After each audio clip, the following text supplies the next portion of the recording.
해야 돼요. 이런 개념이 아니고 도와줄 수 있는 개념. 그래서 그 연습 많이 해야 됩니다.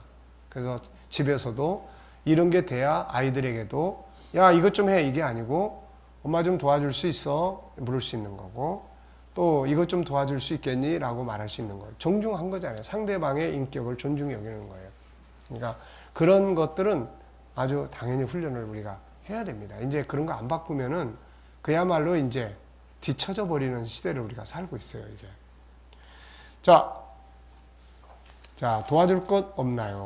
자, 5번째 은혜는 신체 접촉입니다. 신체 접촉의 힘은 참으로 대단하다. 내 아버지의 장례식에서 가장 친한 친구인 빌 포스트는 나에게 한마디 말도 하지 않았다. 그저 다가와서 내 팔을 만졌고 그것으로 나는 충분했다. 빌이 어떤 기분이며 무슨 말을 전하고 있는지 나는 정확하게 알 수 있었다.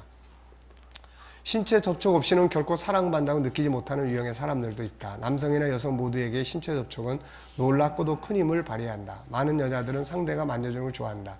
남자도 그리 다르지 않다. 손도 잡고 뺨에 입술에 키스하라. 그리고 부인이 당신을 안으면 마주 안아라. 그녀가 슬프거나 외로워하거나 피곤해할 때면 안아주고 발 마사지를 하거나 그저 조용히 옆에 앉아서 팔을 그녀의 몸에 두르는 게 좋다.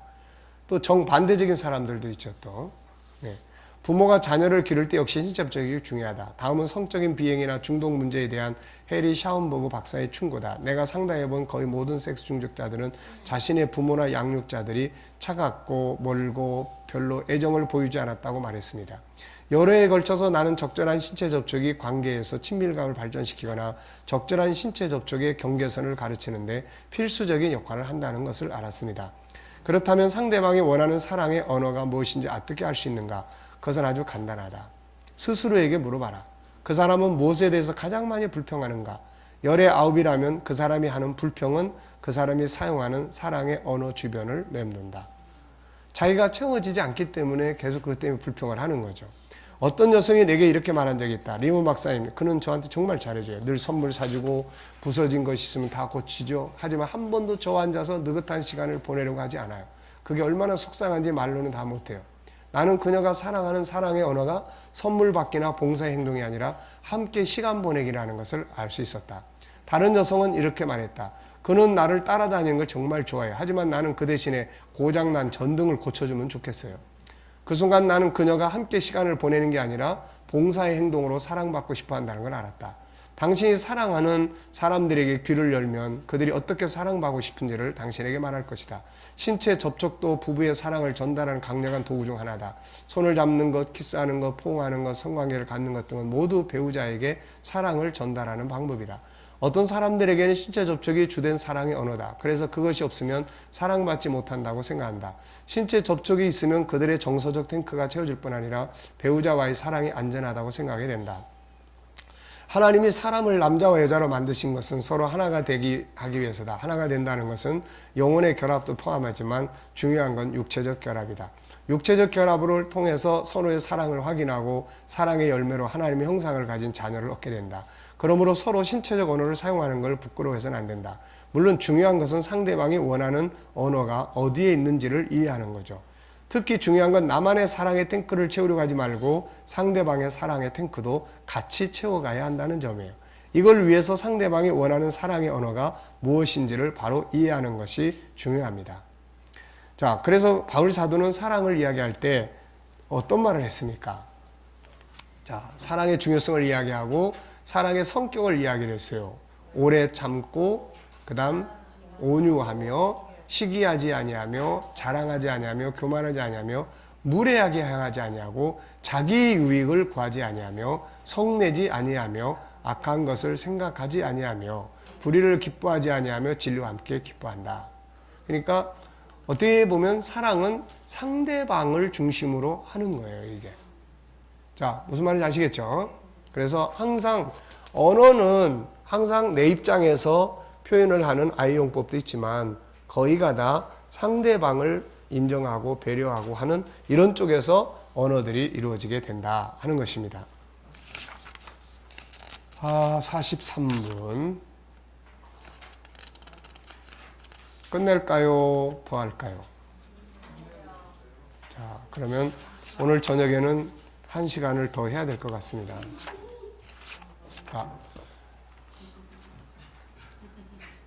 갑자기 왜 이렇게 놀라세요? 자, 이제 오후 시간 공부는 마치겠습니다. 이제 맛있는 짬뽕을 먹으러 가도록 하겠습니다. 수고했습니다. 네.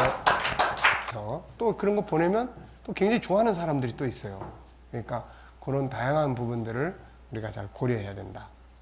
그 다음에 네 번째는 봉사활동이에요. 뭔가 도와주면 이제 사랑의 표현으로 느끼는 경우가 있죠. 내 친구 중에 여행을 제법 많이 하는 친구가 있다. 그런데 그의 부인은 주유소에 가는 걸 알레르기가 있는 것처럼 생각만으로 싫어한다. 기름이 바닥난 채로 6개월은 더 차를 몰고 다니다가 주유소에 갈 사람이다. 친구가 여행을 떠날 때면 항상 마지막으로 하는 행동은 가족의 미니밴의 연료 계기판을 확인하는 일이다. 바늘이 절반 아래로 내려가 있으면 반드시 출발하기 전에 먼저 주유소로 가서 기름을 가득 채워놓고 떠난다.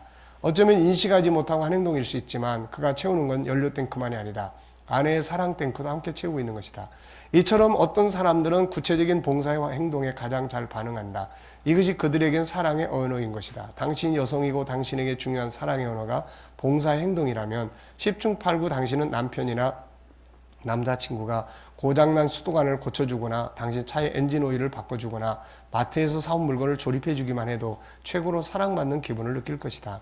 반대로 당신이 남성이라면 아마도 아내나 여자친구가 특별한 케이크나 과자를 구워주거나 당신이 입을 옷을 골라줘서 쇼핑하는 번거로움을 덜어줄 때 사랑받는 기분일 것이다. 봉사의 행동을 사랑하는 사람들은 화건이나 선물을 사랑하는 사람들보다 덜 감상적이어서 훨씬 더 실용적이다. 최근 어떤 부인이 나에게 이런 말을 했다. 제품은 박사님, 내 친구들을 모두 이 세미나에 보내야 되겠습니다. 왜 그렇게 하려는 거죠? 라고 내가 물었다. 우리의 결혼 생활을 근본적으로 바꿔놓았거든요. 이 세미나에 참석하기 전에 바비는 아무것도 도와주지 않았어요. 우리는 둘 다 대학을 졸업하자마자 직장생활을 시작했지만 항상 가정일은 모두 내 책임이었어요. 그이는 나를 도와줄 생각조차 하지 않았어요. 세미나를 마친 후 그는 나에게 오늘 저녁 당신을 돕기에 내가 할 수 있는 것이 뭐가 있어요? 라고 묻기 시작했어요. 깜짝 놀랄 일이죠. 처음에는 사실이라고 믿기지 않았습니다. 그러나 지금까지 3년이나 계속되고 있답니다. 솔직히 말해 처음 몇 주 동안 그이가 어떻게 할 줄을 몰라서 시행착오와 우스운 일들이 있었습니다. 처음 세탁기를 돌릴 때는 세제 대신 표백제 원액을 넣었어요. 파란 수건이 하얀 반점 투성이가 되어 나왔습니다. 그렇지만 그는 나의 원하는 언어로 나를 사랑하였기에 나의 탱크가 채워졌습니다. 저도 그가 원하는 그의 언어를 배워서 그의 탱크를 채워주고 있답니다. 자, 사람은 서로 다른 특성인 유일성을 가지고 있다. 유일성 안에는 자기 역할이 있다. 그래 파트너가 필요하다. 혼자서는 살 수 없다. 인간은 서로의 도움이 필요한 자들이다. 자기의 책임과 함께 다른 사람의 봉사가 필요한 자들이란 말이다. 그래서 하나님께서 아담에게 돕는 배필로 하와를 창조해 주신 것이다. 우리는 서로 도와야 한다. 자기 일에만 몰두하고 있어서는 상대방을 아프게 만든다. 예수님은 항상 우리에게 물으신다. 내가 도와줄 거 없니? 내게 와서 말해. 너희 염려되는 것을 내게 맡겨. 자, 이 말 우리 52주에서 파트너십에 대해서 무엇을 도와드릴까요? 자, 우리 한번 옆에 사람하고 이야기 나눠볼까요? 자, 뭘 도와드릴까요? 네. 무엇을 도와드리면 되겠습니까? 네. 집에 가면 이제 부부지간에도 무엇을 도와드릴까요? 네. 이 목사님, 이경진 목사님, 어떻게 사모님이 잘해요? 뭘 도와드릴까요? 잘 하셔야 돼, 이거. 네, 뭘 도와드릴까요? 네. 그러니까 이런 부분들이 사실은 서양적 문화 개념이다 보니까 우리나라에서는 참 어색한 경우도 많아요. 그런데 아까도 이야기했지만은 서양적 개념이 동양적 개념보다는 낫다는 이야기죠, 이게. 왜? 거기는 인간 개인의 가치를 중요시 여기기 때문에 장애인이라도 동일한 인간의 가치로 볼 줄 아는 문화를 가지고 있기 때문에 그래서 우리가 그것이 또 성경적이란 말이죠. 성경은 인간 생명 하나하나의 가치를 천하보다 소중히 여기는 그런 부분이기 때문에 근데 우리 동양은 그런 내면의 가치를 중요시 여기는 게 굉장히 약해요. 네. 자, 어디까지 했죠? 네. 자, 뭘 도와드릴까요? 우리나라는 가게에 들어가면은 이제 예를 들어 서양 사람들은 무엇을 도와드릴까요? 뭐 may I help you? 뭘 도와드릴까요? 뭐 내가 뭘 도와드릴 수 있겠습니까? 라든지 뭐 can I help you? 제가 뭐 도와드릴 수 있을까요? 근데 우리나라는 어서 오세요라고 이야기해요. 어서 오세요. 뭔가를 지금 내가 도와주기보다는 나한테 뭔가를 내놓고 갈 사람으로 생각을 하는 거예요. 어서 오세요. 야, 드디어 한 건 하게 생겼다. 근데 이 사람이 실컷 뒤지고 가다가 그냥 가버려. 그러니까 열받아. 뒤에서 욕해, 이제. 그러니까 뭘 도와드릴까요? 하면은 내가 도와줄 수 있는 것이 없으면 그분은 가도 전혀 문제가 없어요. 근데 어서 오세요라고 했을 때는 뭔가 내놓고 가야지, 안 내놓고 가면 욕먹는 거예요, 이게. 그러니까 이런 언어 자체가 그런 삶의 턴을 만드는 거예요. 그래서 항상 부모 자식 간에도 서양 사람들은 이런 말이 굉장히 일상적이에요. 우리는 지금 뭐 이걸 공부하고 훈련하느라고 애를 먹고 있는데 뭘 도와드릴까요? please, 덕분에. 이런 것들이 우리는 그냥 이걸 지금 훈련하고 있는 거야. 근데 그 사람들은 그게 생활이야. 무엇을 얻기 위해서 자기 생각 속에 항상 담겨서 그거를 바라보니까 사관이 말씀, 저 목사님 말씀부터 생각이 나는 거예요. 네. 그러나 그것을 내려버리면 네. 누가 하든 상관없어요. 그렇죠. 그러니까 이제 앞으로 우리도 누가 들어오면 뭘 도와드릴까요? 이제 이런 게 필요한 거예요, 이게. 예. 또 예를 들어서 이제 주인의 입장하고 오너 입장하고 직원의 입장하고 주인의 입장을 한 사람이라도 더 와야 되는데 이게 일하는 일꾼의 입장에서는 들어오면은 짜증이 나는 거예요. 이제 퇴근해야 되는데 또 왔네, 이렇게. 그러니까 이런 개념이 교회 안에서도 그렇고 막 싫죠. 피곤하고 이런 것들이. 그러니까 생명에 대한 가치를 여긴다는 것은 이제 그런 부분들을 바꿔야 되는 거예요, 이게. 그래서 모든 사람을 도와야 될, 내가 서비스하는 정신, 내가 도와주려고 하는, 내가 이런 일을 하니까 넌 내 앞에 와서 고마워해야 되고 순종해야 되고 굴복, 관심 있는 것을 포함한다. 중요한 것은 무엇을 하는가가 아니라 왜 하느냐다. 그 목적은 함께하는 무엇을 경험하는 것. 그는 나를 배려한다. 그는 내가 좋아하는 걸 나와 함께 기꺼이 그리고 적극적으로 한다는 느낌을 가지게 하는 것이다. 그것이 사랑이다. 인간은 혼자 살도록 만들어지지 않고 관계 속에 살도록 창조되었다. 자기와의 관계, 상대와의 관계, 환경과의 관계, 하나님과의 관계다. 그러므로 인생이 아름답고 행복하기 위해서는 무엇보다 관계에 성공해야 한다. 부부가 함께하는 것, 부모나 자녀와 함께하는 것은 그들을 사랑한다는 또 하나의 언어다. 어떤 사람들은 세상의 성공을 따라가다가 가족을 잃어버린 경우가 있다. 가족의 마음을 잃지 않도록 하라. 그중 하나는 함께하는 시간을 갖는 것이다. 참 우리나라의 부모나 부부는 이 같이 있는 시간이 굉장히 힘들어하는 시간으로 보내는 경우가 많아요. 왜냐하면 같이 있을 때 무엇을 해야 될지를 모르기 때문에 그런 경우들이 아주 많습니다. 이게 모처럼 아빠가 시간을 냈어요. 아들하고 같이 있는데 아들도 그냥 막 힘들고 아빠도 막 힘든 거예요. 얘하고 그냥 몇 시간을 같이 있으려고 그러니까 이게. 그래서 기껏해야 야 밥 먹으러 가자. 뭐 짜장면? 뭐 사줄까? 예? 또 아니면은 야 야구장 갈래? 또 아니면은 뭐 공차로 갈래? 뭐 이런 정도죠. 그러니까 뭔가 이렇게 이야기를 나눌 자원이 없는 거예요, 이게. 그러니까 같이 막상 있어도 뭐 사주거나 아니면은 뭐 구경시켜주거나 뭐 이거 이외에는 뭘 할 게 없는 거예요, 이게. 그러니까 이런 부분들이 교육되고 훈련이 돼야죠, 이렇게. 같이 있을 때 무슨 말을 하고 또 어떤 놀이를 같이 가져줄 수 있고 어떤 인생의 나눔을 가질 수 있는지 이런 것들이 이제 필요한 거죠, 이게. 자, 그래서 일단은 여기서는 이제 사랑의 언어가 같이 있어주는 거. 어떤 사람은 혼자 있으면 굉장히 불안해해요. 그래서 이런 경우에는 같이 있어주면 굉장히 고마워하고 그래요. 네. 지금 상담하는 사람 중에 하나도 혼자 떨어지면 굉장히 불안해하고 그래요. 그래서 가까이 누군가가 가까이 있어줄 때 편안하고 그러니까 이런 경우들이 있어요. 이런 경우는 가급적이면 같이 있어주면 상대방이 저 사람이 나를 사랑하고 소중히 여겨주는구나 라는 걸 느끼게 되는 거죠. 물론 정반대의 경우도 있죠. 같이 있으면 있을수록 어디 갈 데 없어? 네. 자, 사랑의 언어 세 번째는 이제 선물 받는 거예요.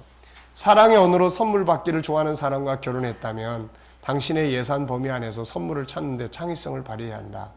당신 남편은 선물 받기를 좋아하는 사람인데 당신이 그에게 특별히 맞는 선물을 하지 않는다면 그는 무시당한다고 느낄 것이다. 또한 당신 아내가 쓰는 사랑의 언어가 선물 받기라면 그녀는 새 집에 살고 새 차를 몰아도 당신에게 감정적인 거리감을 느낄 것이다. 그러니 당신의 사랑을 증명하는 눈에 보이는 애정의 상징물을 집과 차에 부지런히 채워주자. 사랑을 하려면 선물 주기뿐 아니라 때로는 받기도 잘해야 한다. 만일 당신의 배우자의 친구, 가족이 선물 주기를 좋아한다면 선물 받는 방법을 익혀라. 당신을 위해서가 아니라 그들을 위해서다. 선물 받기는 선물 주는 것만큼 중요하다. 선물이란 그것을 손에 들고 야 이것 봐 그가 나를 생각하고 있구나 또는 그녀가 나를 기억하고 있어 라고 말할 수 있는 것이다. 선물을 주기 위해서는 그 사람을 생각해야 한다. 선물 자체는 그 생각을 상징하는 것이다.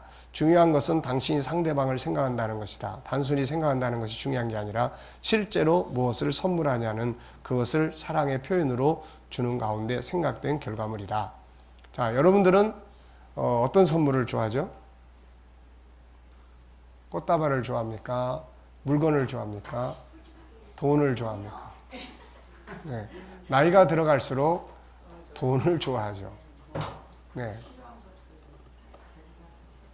가끔가다 뭐 꽃다발을 사고 이건 아주 쓸모없는 일로 여기는 경우들이 많죠. 네. 근데 사람마다 그것도 또 달라요. 사람마다 뭐 또 꽃을 주면 참 좋아하는 사람이 있고 꽃을 주면 씨알데없는 짓 했다고 야단하는 경우도 있고. 네. 네. 그러니까 가장 중요한 것이 사랑이라는 것은 뭐예요?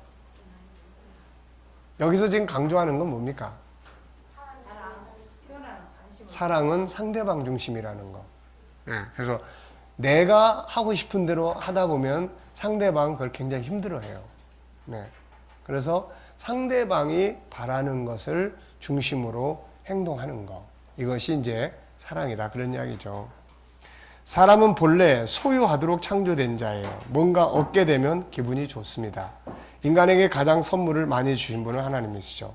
그분은 말씀으로 우리를 사랑한다고 하지 않고 실제로 엄청난 선물을 사랑의 증표로 우리에게 줍니다. 우리에게 생명을 주셨고 만물을 다스리라고 주셨고 범죄했을 때 아들을 주어 우리 구원했고 온갖 성령의 은사들을 주셨고 진정한 사랑은 상대방이 필요로 하는 걸 채워주는 거다.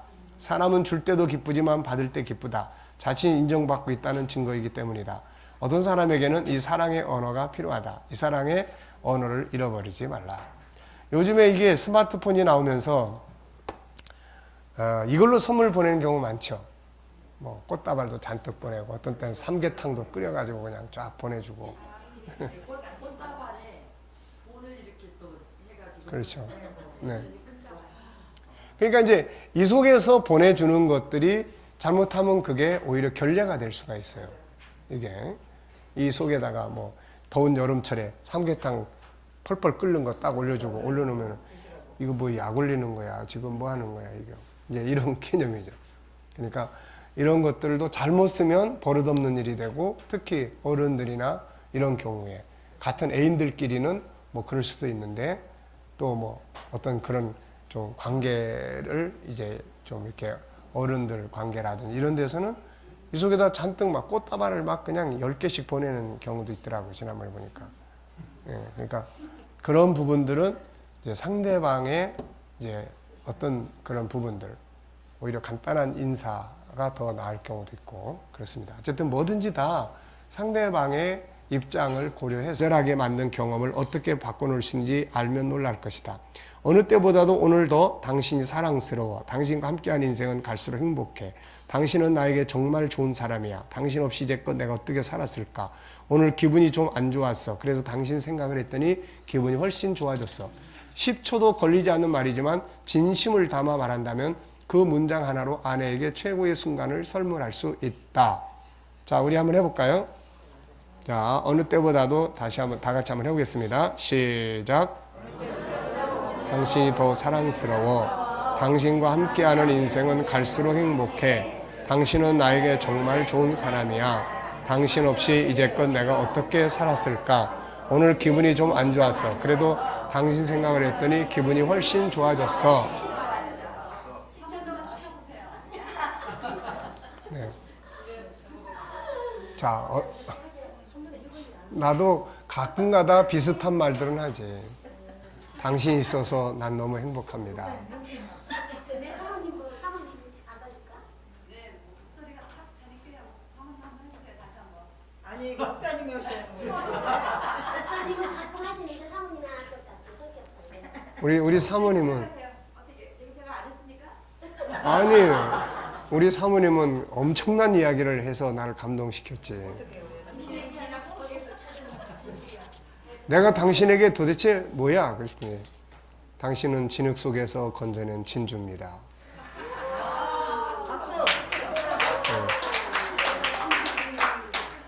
네, 그래서 그 뒤로 내가 진주 부인이라고 부르지. 잊어버리지 않고 머리에 생각 속에 잠겨 있잖아요. 사모님 말씀. 그러니까 좋은 말은 안 잊어버리는 거예요. 그렇죠. 감동 먹어서 안 잊어버리시는 거지. 자, 그러니까 우리가 그런 부분들을 뭐 다 알지 뭐. 내가 사랑하는 거 알지? 뭘 알아 알기는.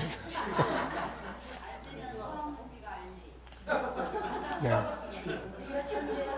자, 그러니까 지금 이 부분은 말로 하는 거예요, 말로. 그러니까 어떤 사람은 이런 말에 확언을 해주는 것을 나 사랑하는구나 라고 느끼는 거예요.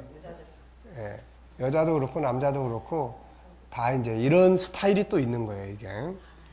자, 그 양복 입으니 정말 멋져요. 와, 그 드레스 입으니까 아름다워요. 당신은 세상의 최고의 감자요리사예요. 난 이 감자요리가 좋아요. 오늘 저기 설거지를 해줘 정말 고마워요. 격려의 말, 친절한 말, 온유한 말, 겸손한 말 등 이 외에도 많은 말들이 있다. 배우자가 없을 때도 다른 사람들 앞에서 칭찬해보라. 대중적인 영광을 얻었을 때 반드시 그 공을 아내와 함께 나누라. 그러면은 이런 거를 할 때 내가 존중의 여김을 받는다. 내가 사랑을 받고 있구나라고 느낀다는 거죠. 인간은 그 안에 하나님의 형상 5가지를 가지고 있다. 따라서 누구나 존귀하게 인정받고 싶어하는 본능을 가지고 있다.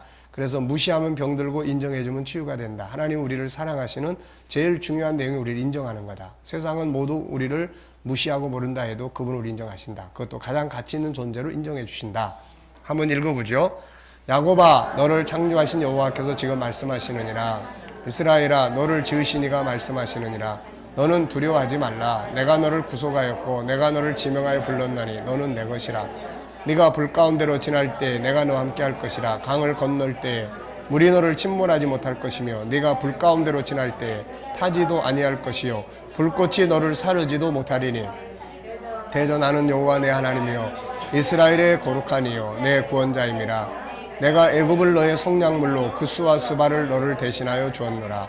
네가 내 눈에 보배롭고 존귀하며 내가 너를 사랑하였은즉 내가 내 대신 사람들을 내주며 백성들이 내 생명을 대신하리니. 예, 그를 인정하는 거죠. 그리고 그의 수고를 인정하라. 그걸 표현해라. 이것은 상대방을 존중히 여기는 가장 귀한 사랑의 언어고 상대방을 치료하고 자유하게 하는 축복의 언어다. 자, 잠언 24장 26절 다 같이 읽어보세요. 적당한 말로 돌아가면 입맞춤과 네, 그러니까 적당한 말로 사랑의 표현 받기를 원하는 또 스타일이 있다. 두 번째는 함께하는 시간. 어떤 사람에게는 말보다도 함께 해주는 시간이 필요하다. 물론 나이가 들어가는 경우에는 옆에 있으면 귀찮죠. 네, 그런데 또 같이 있어주면 좋아하는 이런 스타일이 또 있어요. 뭐 자식도 마찬가지고. 이럴 경우에는 함께하는 시간이 사랑의 언어가 될 수 있다. 한 번은 깨어진 큰딸과의 관계 때문에 괴로워하는 여성이 상담을 받으러 내 사무실을 찾았다. 그녀는 대화를 통해 딸과의 관계를 풀어보려고 무진 애를 썼지만 아무런 성과가 없었다고 한다. 반면 남편은 말을 거의 하지 않고 혼자 곱씹는 성격인데도 딸이 아버지를 변함없이 사랑하며 헌신한다고 말했다. 그녀는 자신은 딸에게 아무리 말을 걸어도 아무것도 얻을 수 없었는데 어째서 이 말없는 남편이 딸 아이 마음에 들었는지 도무지 이해가 가지 않는다고 했다. 나는 그녀의 딸과 이야기를 나누면서 어렵지 않게 문제점을 찾을 수 있었다. 얼마 후 딸의 부모와 다시 만났을 때는 어머니에게 몇 가지 간단한 질문을 했다. 따님이 잠이 오지 않을 때 어떤 음악을 주로 듣나요? 모르겠어요. 유키즈 온더 블럭이에요. 아버지가 대답했다. 그렇군요. 내가 말했다. 당신은 그걸 어떻게 알았어요? 여자가 남편이 물었다. 가끔 내가 방에서 나갈 때 그 CD를 틀어달라고 하거든. 나는 계속 질문했다. 딸이 소프트볼 경기에서 타석에 나갔을 때 어떤 행동을 하나요? 여자는 역시 아무 말도 못했다. 그날 자신이 있으면 방망이로 타석을 2번 치고 긴장이 되고 관중석에 있는 나를 돌아봐요. 남자가 대답했다. 그 딸에게 통하는 사랑의 언어는 함께 보내는 시간이었던 것이다. 아버지는 딸과 함께 좋은 시간을 보냈지만 어머니는 딸에게 그저 일방적인 말을 할 뿐이었다.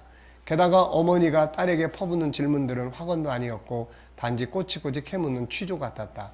대체로 청소년들은 질문받는 것을 좋아하지 않는다. 이것을 고려할 때 그 딸이 아버지를 더 가깝게 느끼는 것은 자연스러운 일이다. 아버지는 딸이 사랑받고 싶어하는 방식 그대로 사랑해 주었던 것이다. 만일 함께하는 시간을 보내는 것이 당신 배우자나 아이들이 사용하는 사랑의 언어라면 당신은 가차없이 일정을 조정해야 한다.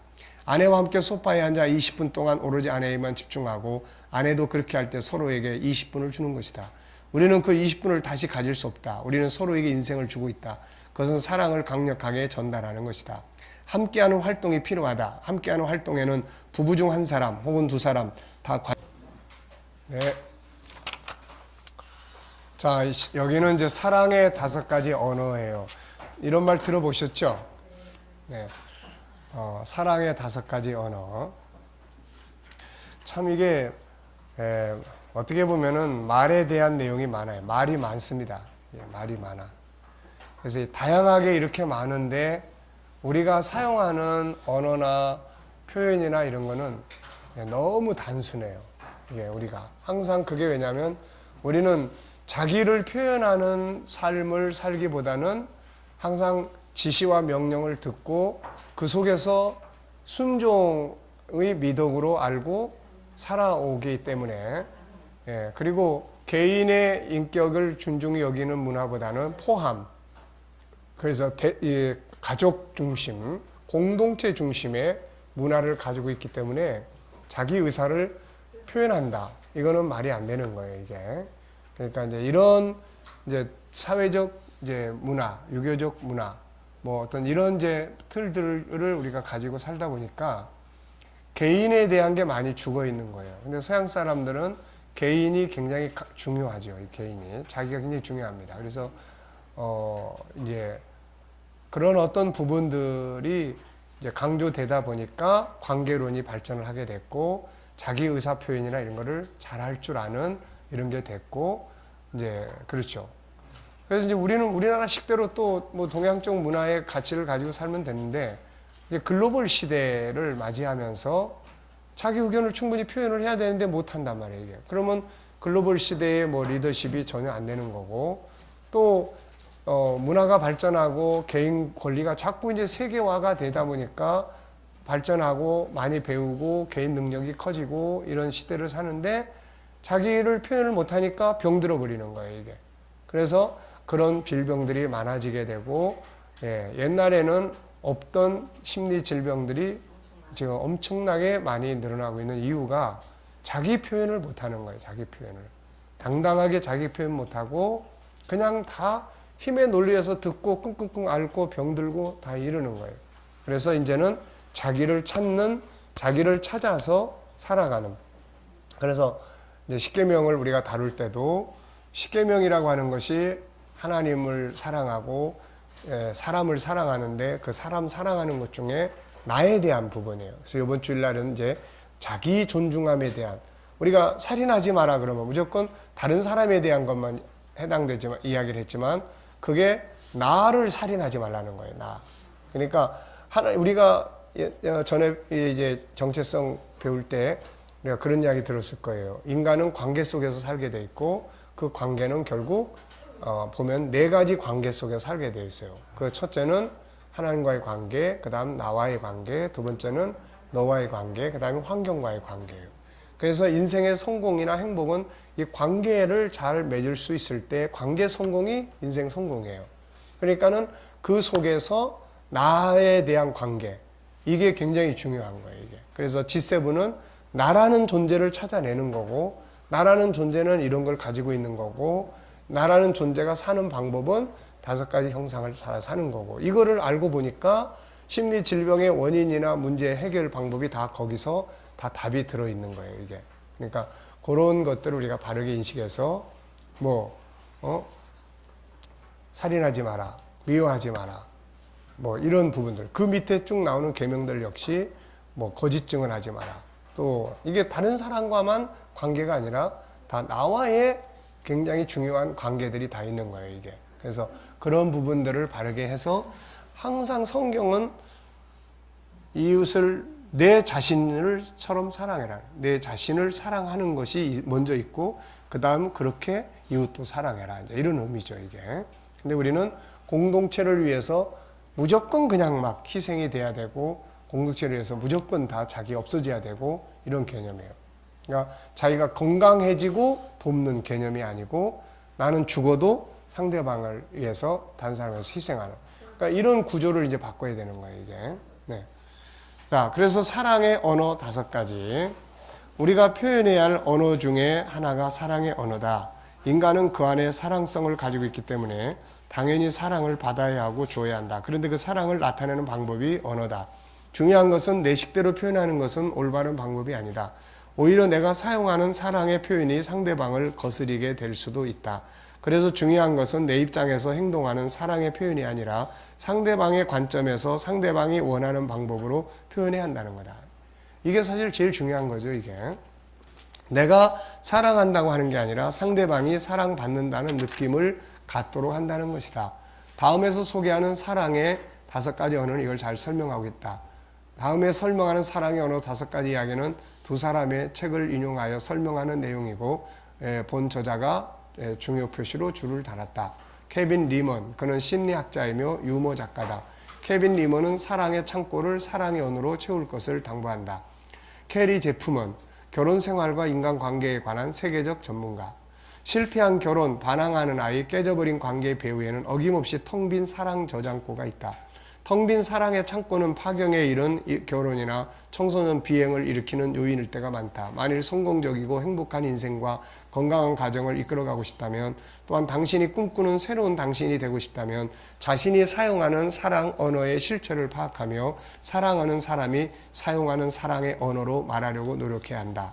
자, 5가지 언어를 이 사람들 이야기했어요. 첫째, 확인, 확언, 인정하는 말, 말의 표현으로 사랑을 원하는 사람들이 있어요. 말의 표현으로. 어떤 사람에게는 말이 필요하다. 사랑의 언어로 확언을 사용하는 사람들에게 침묵은 결코 금이 아니고 사랑이 아니죠. 말로 하는 칭찬, 부드러운 애정의 말, 격려의 말을 먹고 사는 사람들이 세상에 적지 않다. 아무리 좋은 것들을 해줄지라도 말로 표현하지 않는다면 그들은 절대 사랑받고 있다고 느끼지 못한다. 나는 확언을 사랑하는 사람에게 광고 메시지 전달하기라고 표현한다. 긍정적인 말 한마디가